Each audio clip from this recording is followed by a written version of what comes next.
Hello, good morning everyone. हम आपके लिए लाए हैं बिहार बोर्ड क्लास 12 का केमिस्ट्री का मॉडल पेपर का ऑब्जेक्टिव का सॉल्यूशन। इसमें टोटल 96 प्रश्नों की संख्या है, जिसमें ये सब निर्देश हैं। क्वेश्चन एक है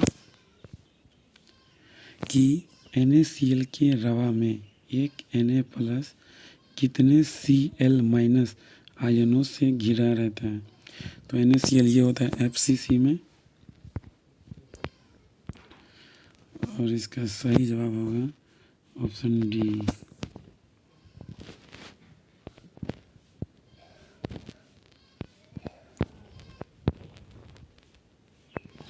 दूसरा क्वेश्चन है, एक दिया सलाई जो हम अपने घर में यूज करते हैं, उसकी ज्यामिति होती है, यानी कि उसका शेप कैसा होता है। तो उसका शेप होता है ऑर्थोरोम्बिक, ऑप्शन सी।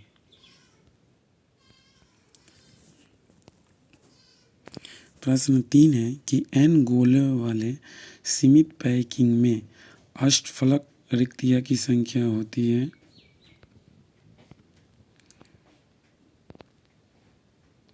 तो इसका आंसर हो जाएगा n, यानी कि ऑक्टाहाइड्रल रहेगा तो n, और टेट्राहाइड्रल बॉयल रहेगा तो 2n।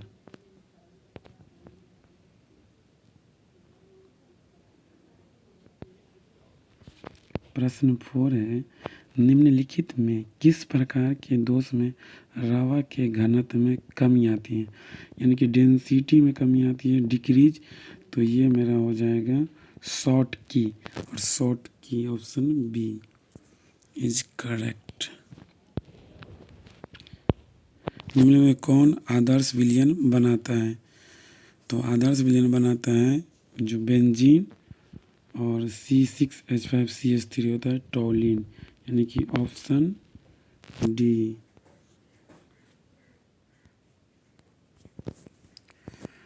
अगला क्वेश्चन है कि 0.1 H3PO4 विलयन की सामान्यता क्या है। तो इसका सामान्यता होगा वो ऑप्शन डी 0.3 N। प्रश्न 7 है कि किसी तनु घोल के अनुसंख्य गुणधर्म निर्भर करता है। तो ये निर्भर करता है the nature of particle of solute, यानी कि घुलने के अणुओं की संख्या पर, ऑप्शन सी। अगला प्रश्न है 25 डिग्री C पर निम्नलिखित में किसका प्रासरणीय दाब सबसे अधिक होगा। तो ये होगा CaCl2 का, ऑप्शन ए। प्रश्न 9 है, एक फ्राइडे की विद्युत धारा को किस अम्ल के तनु घोल से प्रवाहित करने पर STP पर हाइड्रोजन गैस का आयतन मुक्त होता है। तो इसका आंसर हो जाएगा ऑप्शन डी। ताप बढ़ाने पर किसी विद्युत अपघटीय घोल का मोलर चालकत्व क्या होता है। तो ये इंक्रीज होता है। ये होता है क्या है, इंक्रीज होता है, यानी कि बढ़ता है। अगला प्रश्न है कि एक इलेक्ट्रोड का मानक ऑक्सीकरण विभव पोटेंशियल प्लस 0.763 वोल्ट है।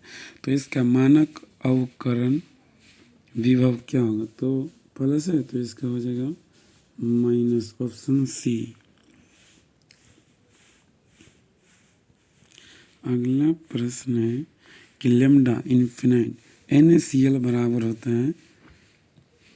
इसका भी ऑप्शन हो जाएगा C, N lambda Na plus plus lambda Cl minus. निम्नलिखित में कौन द्वितीयक सेल है। तो द्वितीयक सेल बोला जाता है वो लेड स्टोरेज बैटरी, यानी कि ऑप्शन बी। अगला प्रश्न है किसी अभिक्रिया का वेग स्थिरांक यानी कि के वेग स्थिरांक बोले तो कि निर्भर करता है किस पे करता है, तो ये करता है टेम्परेचर पे यानी कि ताप पर। प्रथम कोटि अभिक्रिया के वेग स्थिरांक की इकाई होती है, तो इसका इकाई होता है फर्स्ट ऑर्डर के लिए, फर्स्ट ऑर्डर का यूनिट होता है समय इनवर्स, यानी कि ऑप्शन बी इसका सही जवाब होगा। प्रश्न 16 है, अगर अभिकारक के आरंभिक सांद्रण को दोगुना कर दिया जाता है तो अभिक्रिया की अर्ध आयु भी दोगुना हो जाता है, तो अभिक्रिया की कोटि क्या होगी? अभिक्रिया की कोटि हो जाएगा 0, यानी कि ऑप्शन ए। अगला प्रश्न है कि प्रथम कोटि अभिक्रिया के लिए निम्नलिखित में कौन सही है, तो इसका जवाब होगा ऑप्शन सी, यानी कि टी हाफ डायरेक्टली प्रोपोर्शनल है e के पावर 0। प्रश्न 18, अधिशोषण वह घटना है जिसमें कोई पदार्थ दूसरे पदार्थ की सतह पर जम जाता है, दूसरे पदार्थ की सतह पर जम जाता है। Option A is correct answer होगा इसका। 19 नंबर सवाल 19 है कि उत्प्रेरक यानी कि कैटेलिस्ट, यानी कि कैटेलिस्ट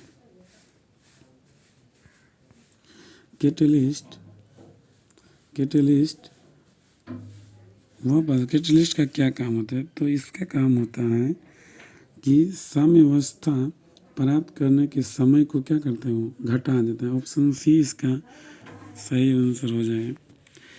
और इस वीडियो में हम 1 से 20 तक की क्वेश्चन का सलूशन बताएंगे और अगला क्वेश्चन जो है अगले नेक्स्ट वीडियो में बता देंगे।